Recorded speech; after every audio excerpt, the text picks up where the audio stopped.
Good afternoon. My name is Dennis Metters. Today's date is July 12th, 2025. This is going to be part 2 of my week 2 assignment for FTE 217.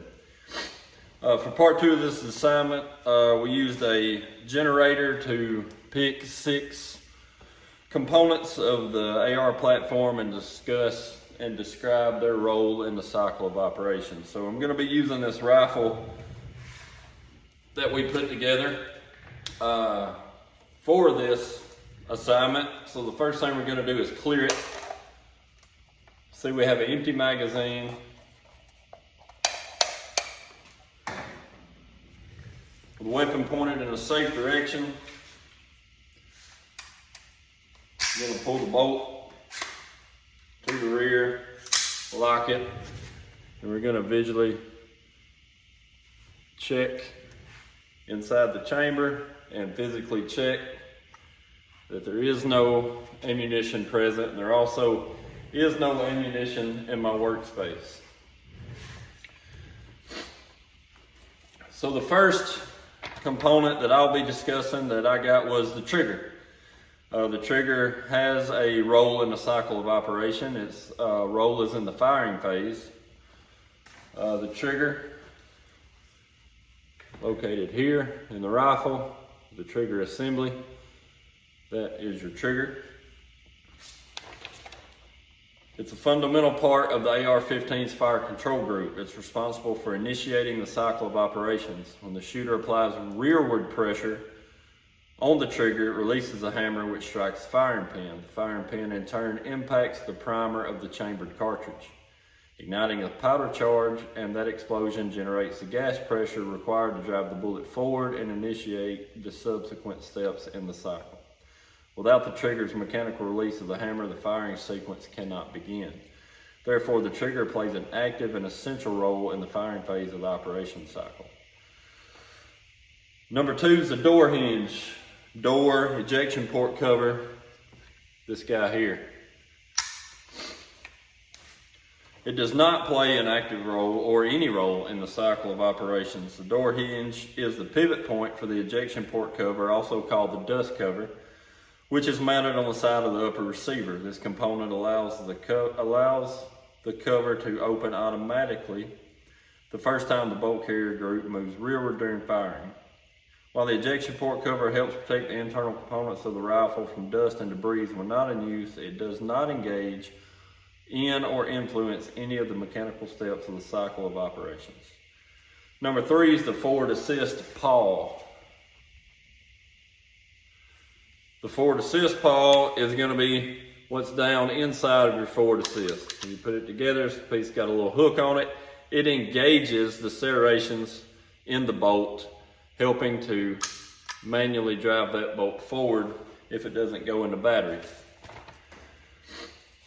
Its role is, it's a conditional role in the cycle of operations. It assists in chambering and locking manually. So it's located on the right side of the upper receiver. It engages the serrations on the bolt carrier group when the button's manually pressed.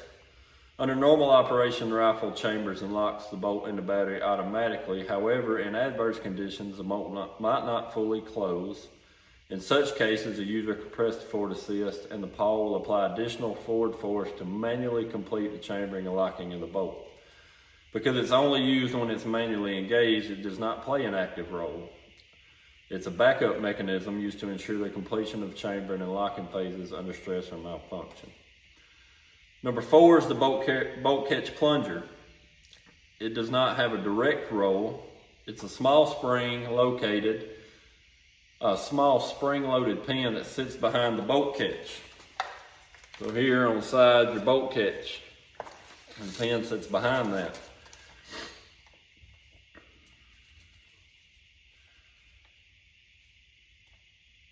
Its purpose is to apply pressure to the bolt catch so it can pivot and either engage or release the bolt carrier group. While the bolt catch itself plays a role in holding the bolt open after the last round is fired, the plunger's role is purely supportive. It does not interact with the bolt, gas system, or any part of the mechanical cycle directly. Therefore, the bolt catch plunger does not participate in the cycle of operations. 5 will be the rear sight base index screw. It does not play an active role in the cycle of operations. The rear sight base index screw is a small component used to secure and align the rear sight on a fixed or detachable carry handle. This rifle is not equipped with a rear sight or a front sight, so I can't show you that here. The component has no connection to the internal mechanics of firing, extracting, chambering, or any other phase in the cycle of operations. Its role is entirely external and related to aiming, making it irrelevant to the mechanical cycle of the rifle. Number 6 is going to be the extractor. Extractor is located, we've cleared this rifle, we know that it's clear. Extractor is going to be located here on the bolt. The extractor does play an active role in the cycle of operations. It's in the extraction phase of the cycle. It's a small hook-shaped part built into the bolt face. After a round is fired and the bolt carrier group begins its rearward travel, the extractor grips the rim of the spent casing and pulls it out of the chamber. This is the extraction phase, a critical step in the cycle. If the extractor fails, the casing remains in the chamber, causing a malfunction, a failure to extract, a double feed, for example. The extractor works in tandem with the ejector, which then pushes the empty casing out of the ejection port. The extractor is a vital active component in ensuring AR-15 functions reliably from one shot to the next. And that completes my part 2 assignment for part 2 of week 2 for FTE 217. Thank you. Good afternoon, my name is Dennis Metters. This is still July 12th, 2025. This is going to be my part 3 of week 2 assignment for FTE 217. So for this assignment, first of all, we're gonna clear this rifle that we reassembled, or say reassembled, assembled. So we start with a clear and empty magazine, no ammunition in my workspace. Gonna lock this bolt to the rear. Then we're gonna visually and physically inspect that chamber, magazine well, make sure we have no ammunition present. So for this part of the assignment, we're going to go through the cycle of operations. So I'm going to start by taking the dummy rounds that were sent to me. I'm going to load 2 of them in the magazine.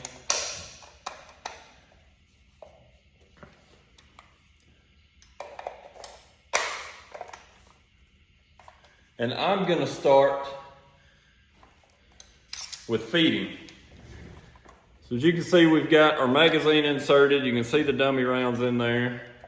So as this bolt comes forward, it's going to strip that round off the top of the magazine, which engages the feed ramps. And I'm trying not to ride this bolt, but it's feeding that round into the chamber. So that was feeding and chambering. As that chambered, those lugs on the bolt also engaged and locking took place. Now with this weapon pointed in a safe direction, we'll take it off fire with that dummy round, pull the trigger. That would be the firing phase in the cycle of operations. That primer would ignite, send the round down the barrel. Then we would start unlocking as the bolt starts to come rearward. We would have unlocking and extracting and ejection.